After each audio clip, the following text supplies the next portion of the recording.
ঈদের প্রস্তুতি নিয়ে বিস্তারিত জানাতে ইতালি থেকে যুক্ত হচ্ছেন মনিরুজ্জামান মনির। মনির, জানাবেন ইতালিতে প্রবাসী বাংলাদেশিদের মধ্যে ঈদের আমেজ কেমন দেখছেন, আর সেখানকার কোরবানির ব্যবস্থাপনা নিয়ে তাদের কোনো আক্ষেপ রয়েছে কিনা?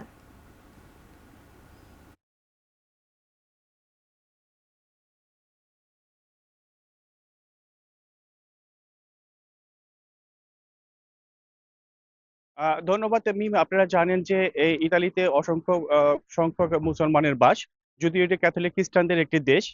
এবং এখানে প্রায় মোট জনসংখ্যার 4.1% মুসলিম বাস করছে। এবং এই এখানে প্রায় অভিবাসীরাই রয়েছে 17 থেকে 18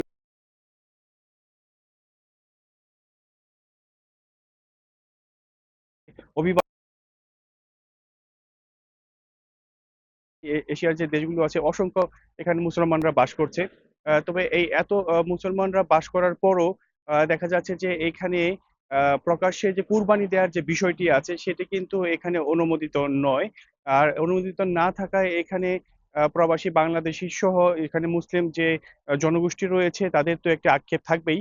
এবং তারা চাচ্ছে যে এই সরকার যেন এই মুসলমানদের যে অংশটি রয়েছে, যেটি এই ইতালিতে দ্বিতীয় অবস্থানে রয়েছে মুসলমানের সংখ্যা এবং ইউরোপের মধ্যে তৃতীয় এই ইতালিতে। সুতরাং এই এত সংখ্যক এই মুসলমানদের এই সংখ্যা মধ্যে যেন কুরবানিটা অন্তত আহ, উম, তাদের নিয়মের মাধ্যমেই একটু বৈধকরণের একটা ব্যাপার থাকে, এটা একটা বিষয় রয়েছে। এবং এখানে আরো আক্ষেপ রয়েছে, সেটা হচ্ছে যে এখানে নির্দিষ্ট কোনো জায়গা নেই নামাজ পড়ার। তো সবকিছু মিলিয়ে প্রবাসী বাংলাদেশী সহ এখানে মুসলিম জনগোষ্ঠীর একটি আক্ষেপ তো থাকবেই। আর তারা চাচ্ছে যে আগামীতে তাদের এই ধরনের যে সমস্যাগুলো রয়েছে, সেই সব সমস্যা এই ইতালীয় সরকার আস্তে আস্তে তারা এই সমাধানের দিকে এগুবে। এবং তারা আরো চাচ্ছে যে এখানে যে পশুর যে খামারগুলি রয়েছে, সেই খামারগুলোতে এখন সাধারণত প্রবাসী বাংলাদেশি এবং মুসলিমরা এখানে যে আহ, আহ, কোরবানি দিচ্ছে।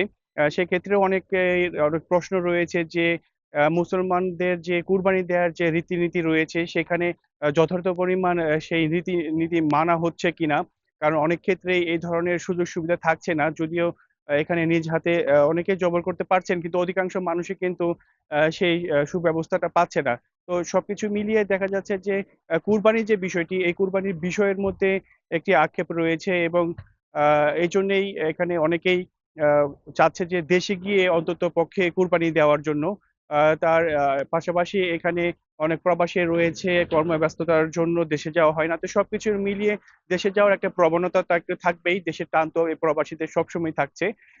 তো সেই অর্থে দেখা যাচ্ছে যে এই ঈদের এই মৌসুমে বা এই ঈদের এই সময়ে সবাই চাচ্ছে যে আনন্দটা ভাগাভাগি করার জন্য পরিবারের, দেশে থাকা যে পরিবার রয়েছে, যে স্বজনরা রয়েছে তাদের পাশে থাকার জন্য। এবং সেখানে তাদের সবাইকে নিয়ে ঈদ উদযাপন করার জন্য। এবং যারা যেতে পারছে না তারা কিন্তু ইতালি থেকে প্রচুর পরিমাণে একটা রেমিটেন্স পাঠিয়ে দেশের অর্থনৈতিক উন্নয়নে অবদান রাখছে। তো মিম, এই ছিল সর্বশেষ ইতালি থেকে। ইতালি থেকে সরাসরি যুক্ত হয়েছিলেন সহকর্মী মনিরুজ্জামান মনির।